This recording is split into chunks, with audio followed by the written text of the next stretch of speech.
and the country. Foreign Minister Shukri holds a number of meetings with his counterparts in New York. Welcome back. Those were the main headlines and more details. President Abdel Fattah al-Sisi received a phone call on Saturday from Bahraini King Hamad bin Isa Al Khalifa, in which they discussed a number of regional files of mutual concern.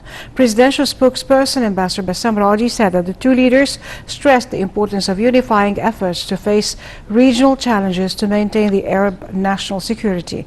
King Hamad expressed his deep gratitude to the Egyptian efforts on the Arab level to instill peace and stability regionally and internationally. The Bahraini monarch also discussed with President al-Sisi ways to enhance bilateral ties in various domains. For his part, President al-Sisi hailed the historical Egyptian-Bahraini relations and welcomed the continuous consultations regarding the latest developments in the Arab region.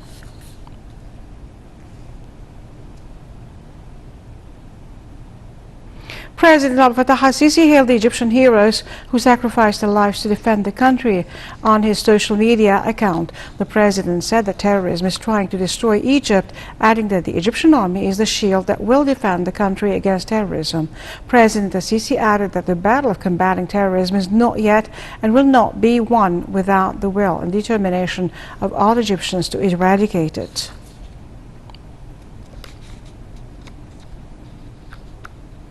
On behalf of President Abdel Fattah al-Sisi's Defense Minister General Mohammed Zaki lay a wreath at the memorial of late President Gamal Abdel Nasser in commemoration of the 49th anniversary of the death on Saturday. The commemoration was attended by a number of senior commanders of the armed forces and the family of the late president.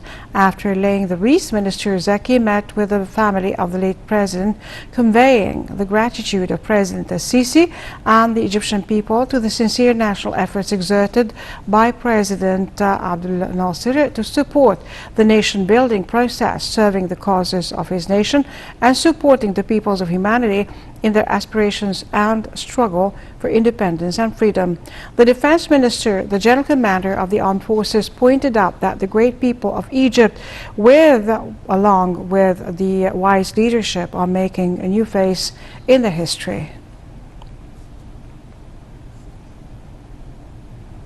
The Grand Imam of Al-Azhar, Sheikh Ahmed al-Tayyib, hailed the efforts exerted by the armed forces and the police and their sacrifices in the war against terrorism. The Grand Imam reiterated support to the political leadership, the armed forces and police in their fight against terrorism. Al-Tayyib also paid condolences to the families of the martyrs, the Egyptian people and President Abdel Fattah al-Sisi over the death of the soldiers, wishing the injured a speedy recovery.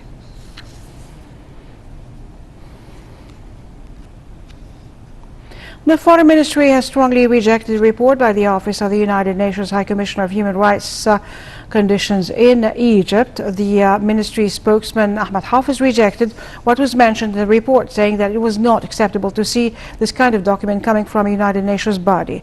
Hafiz criticized the report for lacking accuracy and being based on assumptions and impressions that only aimed at disseminating information that was contradictory to reality and facts on the ground.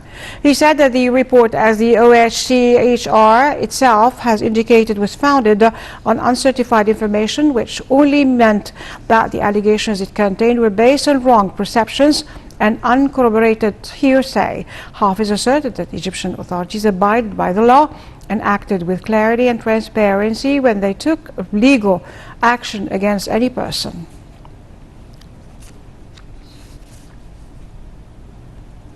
On the sidelines of the 74th UN General Assembly meetings in New York, Foreign Minister Sameh Shukri held meetings with a number of his counterparts, discussing a number of issues of mutual concern. Details. Foreign Minister Sameh Shukri continued his marathon of diplomatic efforts in New York, holding meetings with a number of his counterparts. Egypt top diplomat met his South Sudanese counterpart Outding Ochil, stressing the keenness of Cairo to boost ties with Juba and to support the South Sudanese leadership to realize the aspiration of their people. Shukri tackled with Ochil the latest developments regarding the so-called Renaissance Dam and the importance of reaching a fair deal for the best interests of the three countries, Egypt, Sudan and Ethiopia. In another meeting, in which Shukri discussed the Ethiopian dam file, Egypt Foreign Minister met with his Burundian counterpart Ezechiel Nibigra. Shukri expressed Egypt's concern regarding the long-term negotiations, and for his part, Burundi's minister expressed his country's understanding to the Egyptian stance, as the Nile River is the only source of water to the Egyptians. Nibagra also hailed the Egyptian role supporting his country, hailing the Egyptian company's share in the development process in Burundi. Shukri had another meeting with the Russian Foreign Minister Sergei Lavrov, reviewing various files regionally and internationally. Egypt's foreign minister had talks with his Indian counterpart Subramanyam Gushinkar, in which they tackled ways to boost sustainable development in Africa via different cooperation mechanisms in the light of Egypt's presidency to the African Union. The two top diplomats also highlighted the importance of enhancing cooperation between Cairo and New Delhi, particularly in the fields of trade and investment. And on Syria, Shukri met with the UN Special Envoy to Syria, Geir Pedersen, on ways to settle the Syrian crisis peacefully.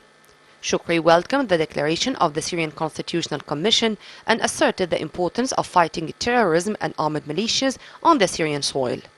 Geir hailed the Egyptian efforts to realize a settlement for the Syrian crisis by contacting with different parties in order to reach a solution which maintains Syrian unity and sovereignty.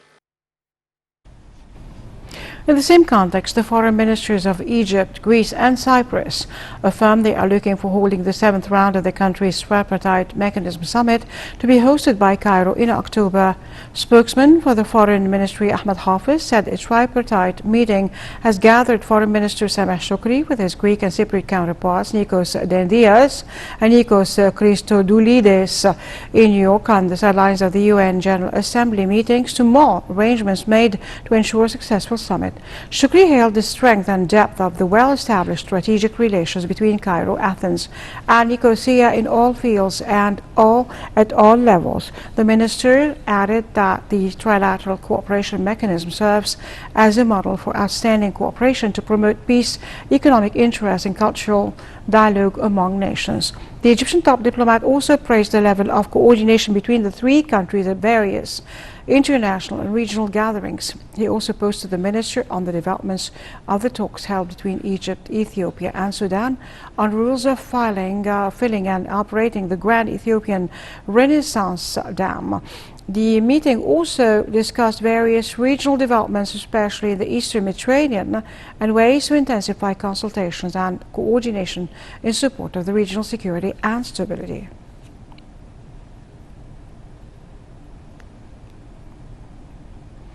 Syria is demanding the immediate withdrawal of all foreign forces, saying it reserves the right to take action